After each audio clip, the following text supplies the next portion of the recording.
গো জয় রাধে শ্রী রাধে বলে চাঁদ মুখে আজ বাঁশি বাজে উঠে জয় রাধে শ্রী আজ রাধে বলে ওরার চাঁদ মুখে বাঁশি বাজে জয় রাধে শ্রী রাধে বলে ওরার ভাব তো কিছু আমরা বুঝতে নারি ওরে চাঁদ মুখে গৌর বাঁশি বাজা ওরার ভাব তো কিছু বুঝতে নাই ও চাঁদ মুখে বাজে বাজে আমার নদী আর চাঁদ আজ গৌর হরি ওরে চাঁদ মুখে আজ বাঁশি বাজা আমার নদী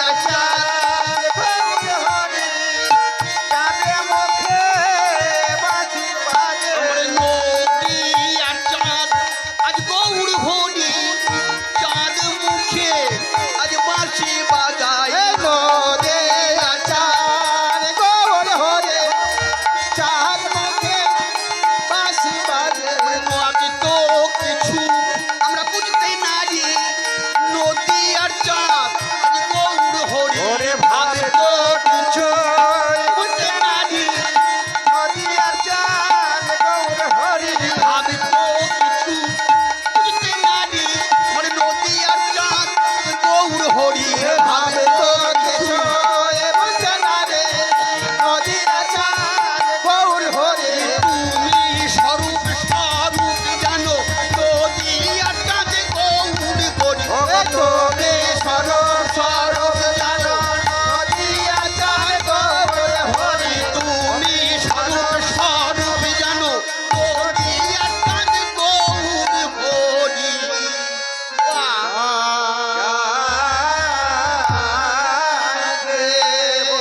ওরে বাজাইতে লাগলো ও লাগলো লাগলো রে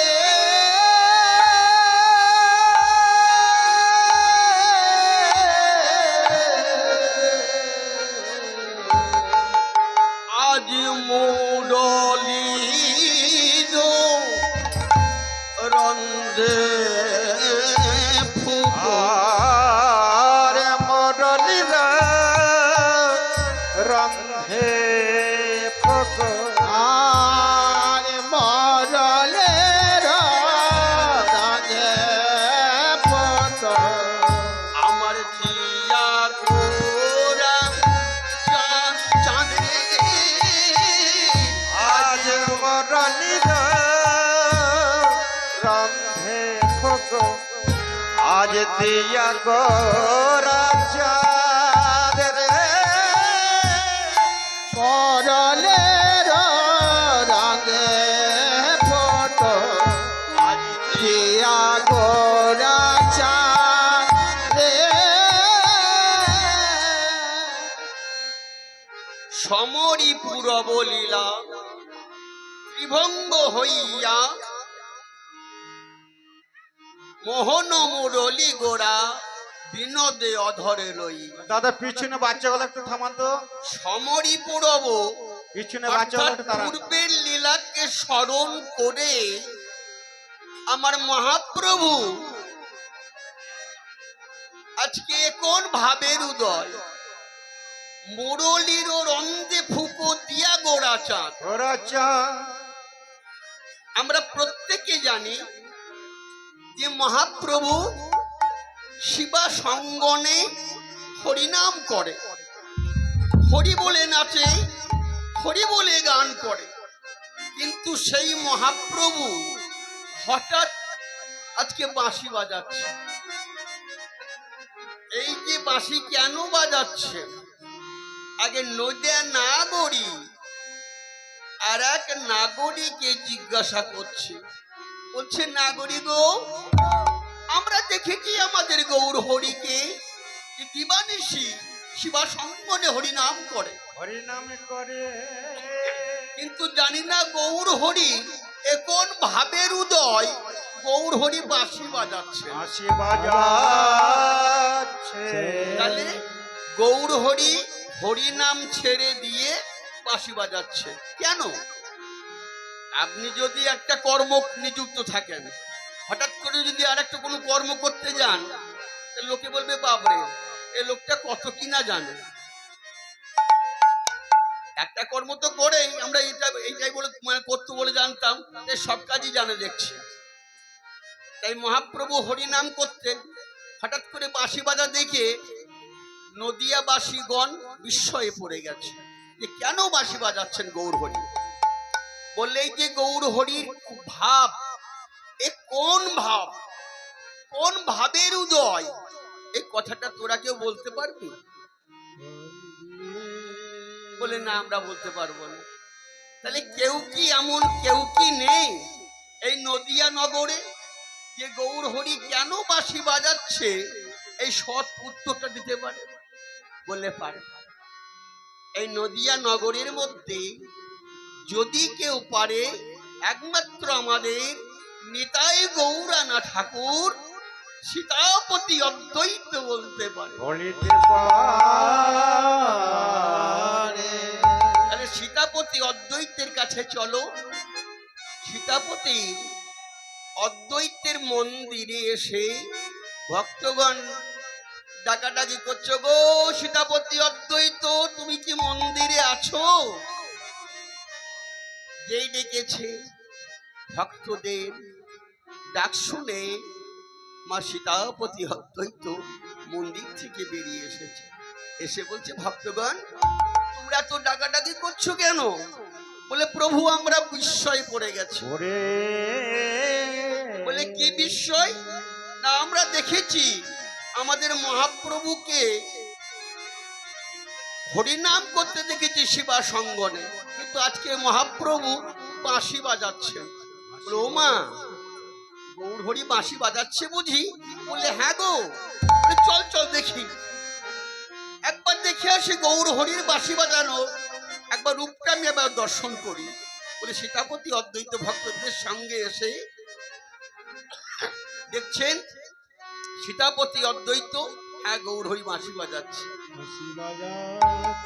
সীতাপতি অদ্বৈত কে গো? সীতাপতি অদ্বৈত মধ্যে সামান্য কেউ নয়। শাস্ত্রে বলবে সীতাপতি অদ্বৈত কে? না জয় জয় অদ্বৈত অদ্বৈত সবহু অদ্ভুত সবহু সুরধ্বনি সন্নিধান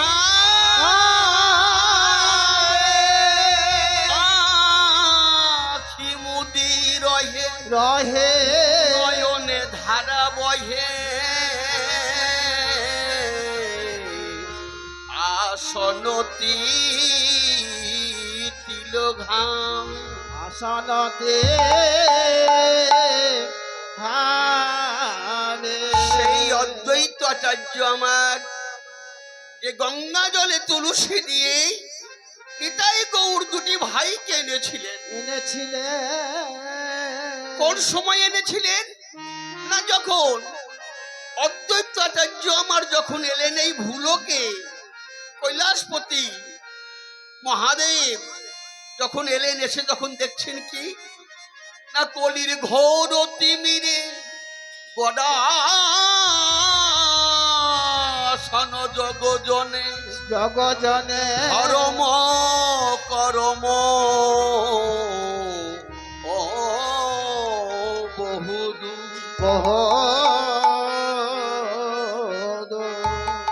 বললি এই কলির জীব ঘোর তিমিরে মানে অন্ধকারে নিমজ্জিত হয়েছে। ধর্ম ধর্মাধর্মী জ্ঞান নেই। হে দয়াময়, হে গোলকী বিহারী হরি হরি তুমি এসে আমাদের সনাতন ধর্মকে রক্ষা। তাই অদ্বৈত প্রভু আমার গঙ্গা জলে তুলসী দিয়ে কৃষ্ণ বলে কেঁদে কেঁদে আমাদের নিতাই গৌরকে দুটি ভাইকে এই জগতে এনেছিলেন। তাই সেই অদ্বৈত আচার্য আমার এসে দেখছেন কি গৌর হরি বাঁশি বাজাচ্ছে। গৌর হরি বলছে কেন বাঁশি বাজাবে না গৌর হরি?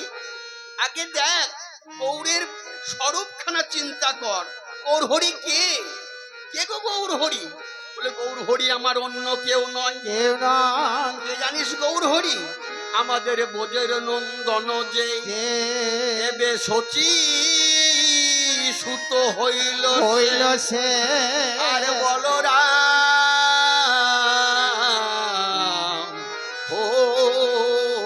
হইল নিতাই। আমাদের বোঝের নন্দন যে এবে শচী সুত হইল সে। আর বলরাম হইল নিতাই। তাই গৌর হরি কেন বাঁশি বাজাবে না? গৌর হরি কেন বাঁশি বাজাচ্ছে জানিস? বলে কেন বাজাচ্ছে গো? বললে আমার মনে হয় গৌর হরির মনেতে পড়েছে। আরে মনেতে পড়েছে মনেতে পড়েছে। আমার মনেতে পড়েছে ও বৃন্দাবন লীলার গোরার মনেতে পড়েছে বৃন্দাবন লীলা গোরার মনেতে পড়েছে ও বৃন্দাবন লীলার গোরার মনেতে পড়েছে বৃন্দাবন লীলার কথা মনেতে পড়েছে। আমার বৃন্দাবন লীলার কথা মনেতে পড়েছে বৃন্দাবন লীলা গোরার মনেতে পড়েছে। বৃন্দাবন লীলা গোরার মনেতে পড়েছে পূরবের ভাব গোরার মনেতে পড়েছে। ও পুরবের ভাবে গোরা তাই বাঁশি বাজাচ্ছে পূরবের ভাব গোরা। তাই তো বাঁশি বাজাচ্ছে পুরবের ভাবে গোরা তাই তো বাঁশি বাজাচ্ছে পুরবের ভাবে গোরা পুরবের ভাবে গোরা আর মনেতে পড়েছে তাই মুরলীর রন্ধে ফুকো আর দিয়া গোডা আর মরলের রাগে ফটো দিয়া গোরা আর অঙ্গুলি চালায়া করে সুললিত গান রে। অঙ্গলে চালায়া করে অঙ্গলে চালায়া করে আর শোললে তো গান রে গৌর হরি আমার কি করছে গো? গৌর হরি গান যে করে রে। আর গান যে করে রে বলে গান যে করে রে কিভাবে? না সদাই হরি বলে হরি বলে বলে গান যে করে রে। সদাই হরি বল বলে গান যে করে সদাই হরি বলে বলে গান যে করে। সদাই হরি বল বলে গান যে করে রে সদাই হরি বলে বলে গান যে করে। সদাই হরি বল বলে শিবা স্বয়ং বনমাঝে এ হরি বল এ শিবন গণ মাঝে হরি বল বলে হরি বল বলে শিবন গণ মাঝে আ গান যে করে রে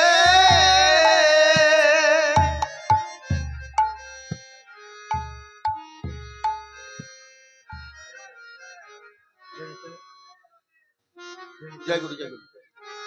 তাই শুধু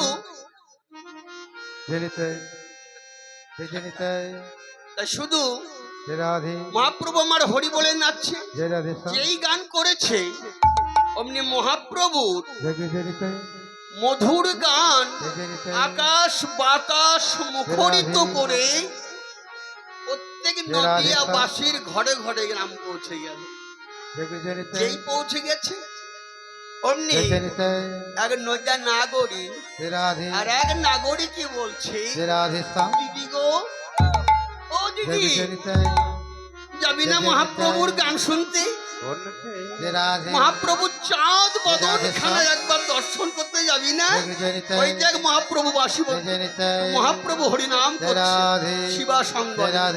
যাবি না দিদি? চল। তাই আর কি থাকতে পারে?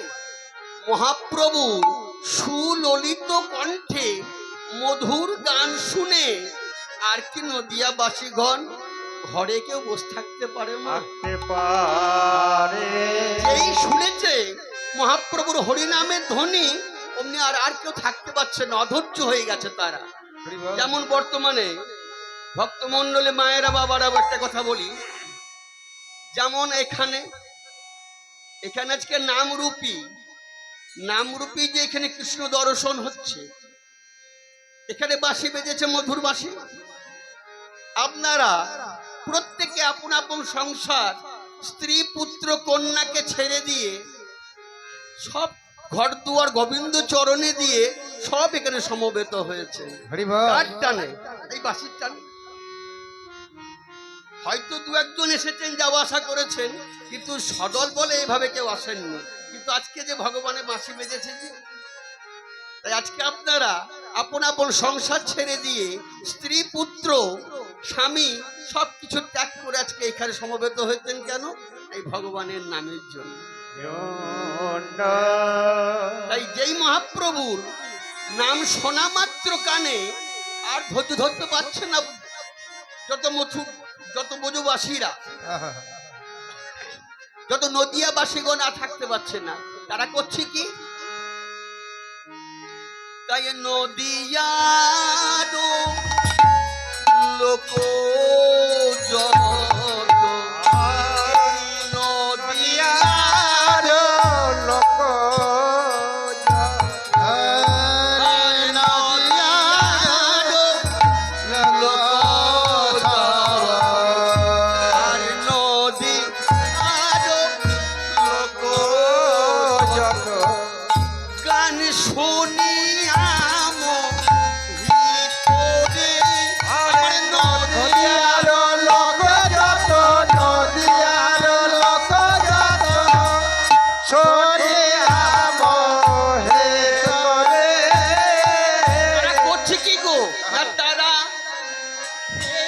চলে রে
মহাপ্রভুর হরিনাম শুনে মা শুধু নদিয়াবাসী নয়, মা শুধু নদিয়াবাসী নয়, মহাপ্রভুর হরিনাম শুনে ওই যে মা পতিত পাবনী গঙ্গা সুরধ্বনি, মা পতিত পাবনী গঙ্গায় যত বৃক্ষ গুল্ম লতা পাতা গাছ ছিল তাদেরও আনন্দের সীমা নাই। পদকর্তা বলতে গিয়ে বললেন, জয়ী দেখো সুরধ্বনির তীরে তরু, সুরধ্বনির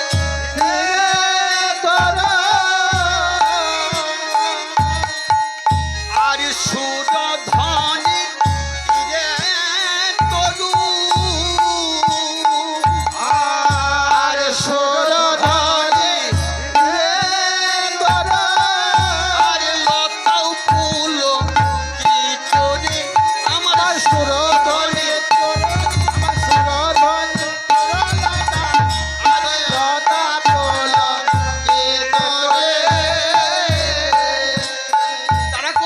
গো হ্যাঁ। না তারাও আনন্দে নাচে রে আনন্দে নাচে রে আনন্দে নাচে রে তারা আনন্দে নাচে রে নবদ্বীপের তরুলতা আনন্দে নাচে রে।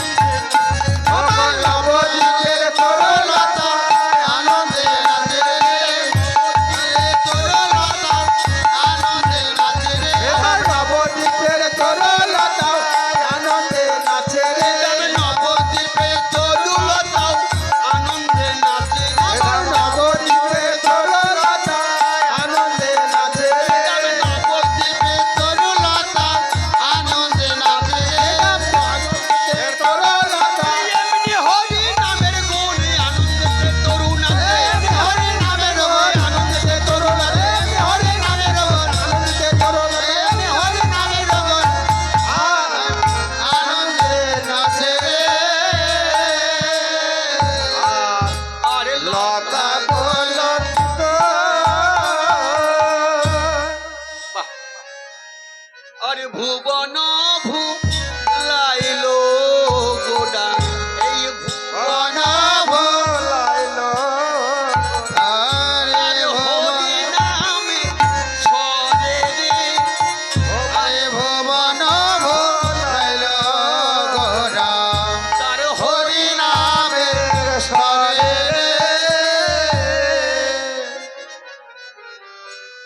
ভুবন ভুলাইলো গোডা তার হরি নামের স্বরে হরি নামের স্বরে মহাপ্রভু আমার নদিয়ার পথ ধরে চলে যাচ্ছে নদিয়ার পথ ধরে চলে যাচ্ছে আহা, আর মুখে কি বলছেন গো কি বলছেন মহাপ্রভু আমার বদনে বলছেন আহা, হরের নামাই বকে বলম কে ভালো কলৌ নাস্তৈব নাস্তৈব নাস্তৈব নাচেব অন্যথা গতির নাথা মহাপ্রভু আমার বললেন হে কলি হত জীব হত যে হে ত্রিতাব জ্বালাই জ্বলিত জীব চলুত যে তুমি সংসার যন্ত্রণায় বড় অস্থির হয়েছ হয়েছ দিয়ে তুমি ত্রাহি ত্রাহি রব করছো তবে করে কোথায় একটু শান্তি পাবো কোথায় একটু সুখ পাবো তোকে পাব কোথায় একটু আনন্দ পাবো আনন্দ পাব তুমি দিবানিশি খুঁজছো দিবানিশি খুঁজিছ কিন্তু তুমি পাও না পাও না ভক্তমণ্ডলী মায়েরা বাবারা এই প্রাকৃত জগতে আমাদের অনেক মায়ের দিকে বলতে শুনবেন যদি মায়ের মতো মনের মতো যদি মা বৌমারা কেউ রাগ করবেন না আমার কথা শুনে যদি কোনো বৌমা যদি কোনো দোষ ত্রুটি থাকে দেন আমাকে ক্ষমা করে দেবেন সন্তান বলে অনেক সময় শাশুড়িরা দেখবেন বৌমার সঙ্গে বাগবিতণ্ডায় জড়িয়ে পড়ে তখন বলে হে ভগবান আমার পাতা সংসার ঠাকুর এ কোন ঘর থেকে কাকে নিয়ে এলাম আমার সংসারটাকে জ্বালিয়ে পুড়িয়ে ছাড়খাড় করে দিল এ ঠাকুর আর সংসার ভালো লাগে না। ভালো লাগে এবার আমাকে নিয়ে চলো ঠাকুর কোথায় একটু শান্তি পাবো কোথায় একটু আনন্দ পাবো কোথায় একটু সুখ পাবো ঠাকুর বলে দাও হয়তো তখন বৌমা মায়ের কাছে শাশুড়ির কাছে চা নিয়ে এসে বললো মা আপনার চা তো শাশুড়ি বলছে মা চা খুব খেয়েছি মা খুব চা খেয়েছি আর চায়ের দরকার নাই মা তুমি খাও তুমি খাও মা তোমার চা তুমি খাও খুব চা খেয়েছি খুব চা খাওয়ালে মা আর চা খাবো না এই গোবিন্দ তুমি আমাকে চরণে টেনে নাও ঠাকুর আর ভালো লাগে না সংসার তাই আমরা দিবানিশি খুঁজে বেড়াচ্ছি কোথায় একটু পাবো, কোথায় একটু সুখ পাবো? যখন দেখবেন সংসারী মানুষ যখন আঘাতটা কথা বলে, তখন মনে হয় যে না আর ভালো লাগে না। তখন বলে ঘরের চেয়ে পর ভালো, চার চেয়ে গাছতলা ভালো। ঘরের লোক যখন ধাক্কা দেয়, তার পরের লোকজন বলে কি করবে বলো, তুমি তো সব করলে তাদের জন্যে, তোমাকে চিনতে পারলো না, তুমি ভালো। ঘরের লোক বল। আবার ঘরের লোক যখন আদর করে নিয়ে আসবে বাবা, তখন বলবে পর কোনদিন আপন হয়, ঘর কোনদিন পর হয়। এসব মহাজনীদের কথা, এসব পাঁচালি কথা বললে কোথায় আনন্দ, কোথায় একটু শান্তি, কোথায় একটু সুখ পাবো, দিবানিশি খুঁজছি কিন্তু পাচ্ছি না। কি করে পাবে? কবিরাজ গোস্বামী চৈতন্য চৈতামৃতে কলম দিলেন, তুমি কেমন করে পাবে? কারণ জীব কৃষ্ণের নিত্য ইহা ভুলে গেল, আর মায়া পিশাচি আসি জীবের গলায় বন্ধন জড়ালো। জীবের গলায় বন্ধন করিল, জীব কৃষ্ণের নিত্য ইহা ভুলে গেল, আর মায়া পিশাচে আছে জীবের গলায় বন্ধন জড়ালো। বন্ধন জড়াইল। তাই কৃষ্ণ নাম ভজজি ভজরে আর সবে মিছে, তোমার পালাবার পদ না বদনা ঠিকই যেন জমাছে পিছে। জমাছে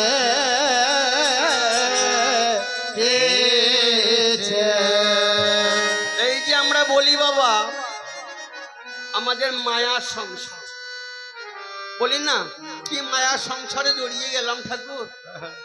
সত্যি মায়ার সংসার, সত্যি মায়ার সংসার। এই মায়াকে অতিক্রম করা জীবের দুঃসাধ্য। এটা আমার মুখে কথা নয় বাবা, এটা আমার মুখে কথা নয় মা, এটা ভগবান গীতায় বলেছেন অর্জুনকে। বলে দৈব ঝেইসি গুণময়ী মম মায়া দূরত্বয়া। বলে হে অর্জুন, আমার এই গুণময়ী মায়াকে জীবের অতিক্রম করা দুঃসাধ্য। পারবে না তা বলে নাই, বললে আমার মায়াকে অতিক্রম করা খুব কঠিন কাজ, খুব কঠিন আমার মায়াকে অতিক্রম করা। কে পারে? অর্জুন বলে ঠাকুর তাহলে তোমার মায়াকে কি কেউ জয় করতে পারবে না? বলে পারবে। কে পারবে? ভগবান পরে উত্তর বলে দিলেন যে মা মেব প্রপদ্যন্তে মায়া মেতাং তরন্তি। বলে যে আমাকে প্রপদ্যন্ত হয়ে ভজনা করে, আমি তার মায়ার বাঁধন আলগা করে আমার চরণ তলে টেনে নিই। তাই বাবা 18 অধ্যায়তে গীতা ভগবান যে উপদেশ দিয়েছেন, জ্ঞান যোগ, ভক্তি যোগ, বিজ্ঞান যোগ, কিন্তু শেষে কি লিখলেন? শেষে ভগবান লিখলেন সর্বধর্মং পরিত্যাজ্যং মামেকং শরণং ব্রজ অহং তং সর্ব পাপেভ্যো মুখ্যয়াসনে বাসুচ। বলে সব ধর্ম ত্যাগ করে আমাকে ভজনা করো, আমি তোমাকে উদ্ধার করব। তার জন্য তুমি চিন্তা করো না, আমাকে ডাকো, আমাকে ভজনা করো। তাই বললে কৃষ্ণ নামে ভজজি ভজরে আর সবে মিছে, আর সব তোমার পালাবার পদ নাই, তোমার জমাছে পিছে। জমাছে তাই কৃষ্ণ নামে ভজনা ভজনা নাম করো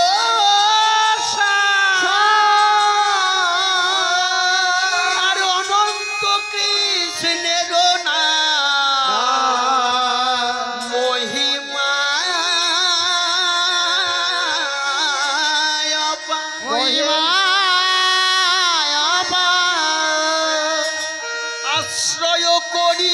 ভজে ভজে তারে কৃষ্ণ নাহি ত্যাজে নাহি ত্যাজে আর সবে মরে মরে অকারণে মরে আকারণে।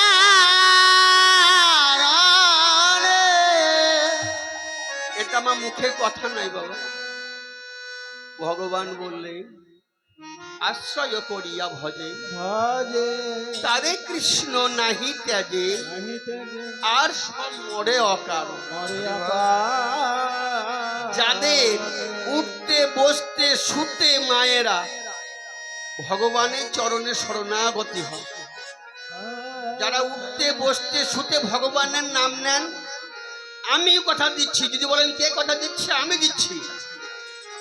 আমি শ্রীধাম একচক্রা ধামের বাসিন্দা, আমি বাঁকাড়াই সেবাই নিত্যানন্দ বংশধর। আমি আমার বাবা ছিলেন বড় কীর্তনিয়া, এখন দেহ রেখেছেন স্বর্গীয় শ্রী প্রভুপাদ হারাধন গোস্বামীর তিনার পুত্র। আমি কথা দিচ্ছি, আমার নাম পুষ্পেন্দু গোস্বামী। আমি কথা দিচ্ছি, যদি কেউ ভগবানের উঠতে বসতে শুতে যদি ভগবানের নাম নেন, তার অকাল মৃত্যু হবে।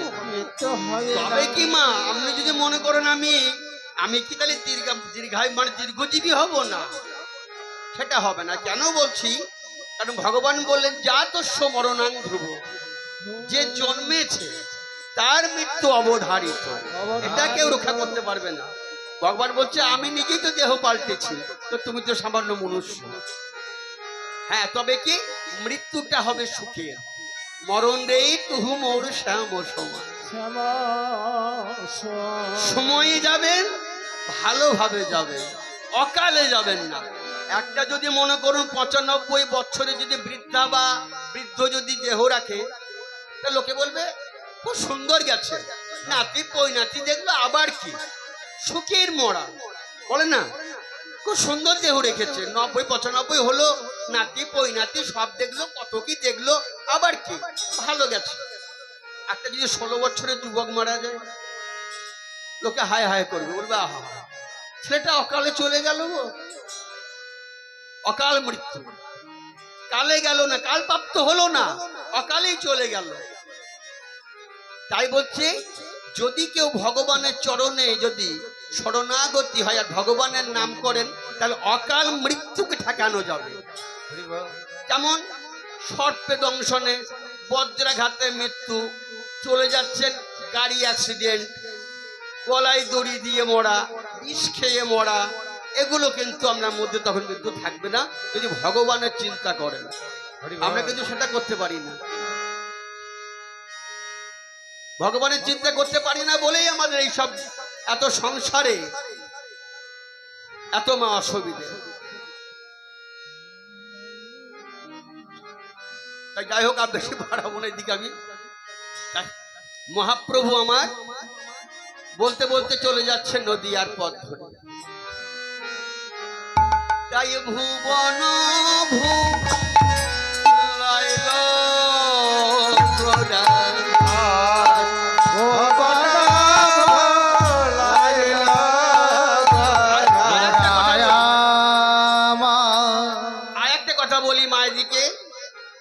ভগবান কলিযুগে মহাপ্রভু আমাদেরকে এত সুন্দর, খুব সুন্দর পথ দেখিয়েছেন।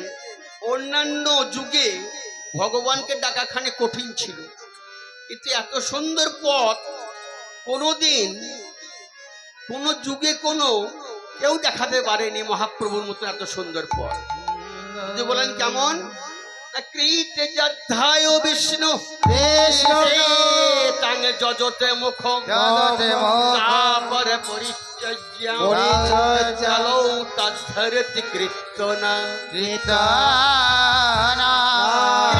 যদ্ধায় বিষ্ণু, সত্য যুগের মানুষ ধ্যান ধারণা করে ওই ধ্যানাতীত জ্ঞানাতীত ভগবানকে লাভ করত।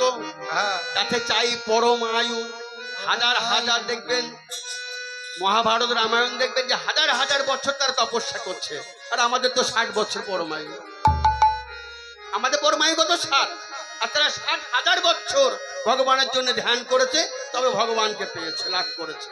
তাই ভগবান বললেন, কলিযুগের ভগবান আমার মহাপ্রভু বললেন, তোমাদিকে ধ্যান ধারণা করার দরকার নেই। এই তানে যজতে মুখই এটা যুগে যাগ যজ্ঞ করে, অশ্বমেধ যজ্ঞ, গোমেধ যজ্ঞ করে ওই যজ্ঞেশ্বর হরিকে লাভ করেছিল। তাই মহাপ্রভু বললে তোমাদিকে যাগ যজ্ঞ করতে হবে না।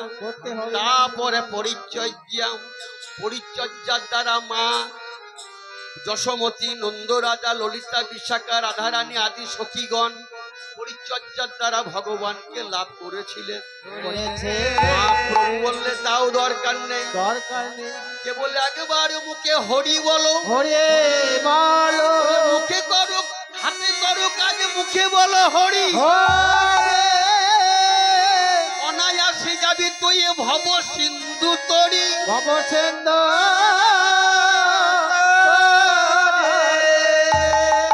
কত সহজ পদ মা মহাপ্রভু দিয়ে গেছে, বলে তুমি যা করো তাই করো, মুখে একবার হরি বলো, একবার হরি বলো। এ কথা বলেছিলেন আমার ভগবান। ভগবান বলেছিলেন, বললেন আমি আর অস্ত্র শস্ত্র ধরবো না নারদ, আমি এবার যাব কলিতে, কলিতে গিয়ে আমি এমন অস্ত্র নিয়ে যাব যে অস্ত্রতে মানুষকে আমি বশীভূত করব। বলে কোন অস্ত্র ঠাকুর, কি অস্ত্রের নাম শুনি? বলে হরি নাম সংকীর্তন। বলে ন করো না ঠাকুর, একটা অস্ত্র মস্ত্র নিয়ে যেও, কলির কঠিন, কলির জীব কঠিন। বললেন না না না, আমি হরি নাম দিয়ে সবাইকে বশ করব। তখন যমরাজ এসে বললে একবার যদি কেউ কৃষ্ণ নাম বলে তার পাপ, আমি পাপ টাপ যা আছে আমি দূরীভূত করে দেবো। তখন যমরাজ এসে বললে, প্রভু তাহলে আমার ডিপার্টমেন্ট তো খালি, সবাই যদি হরি বলে তাহলে তো পাপি পাবো না, তাহলে পাপি নাই, তাহলে আমার ডিপার্টমেন্ট খালি, তাহলে আমার যে সাঙ্গু পাঙ্গু আছে আমি চালাবো কি করে? তাহলে আমাকে অন্য কোনো কাজ দাও, তাহলে আমি আর জম দুয়ারে থাকবো না, আমাকে অন্য কোনো কাজ দিয়ে দাও, ডিপার্টমেন্টে দিয়ে দাও, তোমার ডিপার্টমেন্টে তো খালি। তুই বলছো হরি নাম করলেই পাপি চলে যাবে, উদ্ধার হয়ে যাবে, তাহলে পাপি না পেলে করা, আমার তো কাজ পাপি দিকে টানাটানি করা, তাহলে পাপি না পেলে আমি কি কাজ করব? তা ভগবান বললেন তুমি খেপেছো জম? বলে ধর্মরাজ তুমি খেপেছো? বললে কেন ঠাকুর? বললে কলির জীব এত পাষণ্ড, এত সহজ নাম তাও সমানে বলবে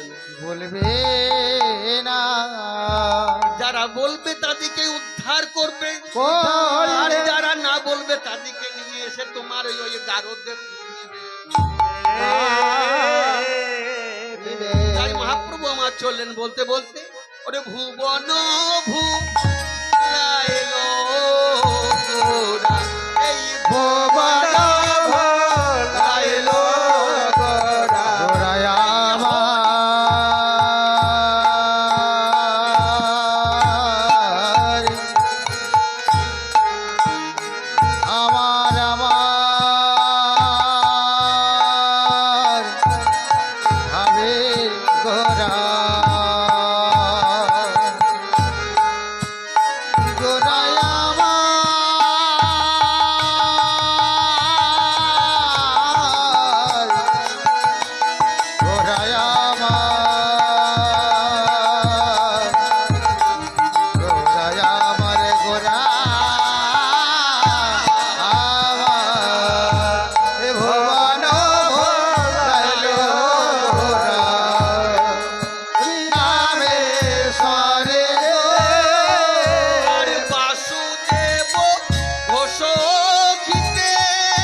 বাসুদেব ঘোষ বললেন, এক মুখে আমি কি আর বলবো, কে আর বলবো, আর বলবো আমি কি আর বলবো, কেন এই অপরূপ চৈতন্য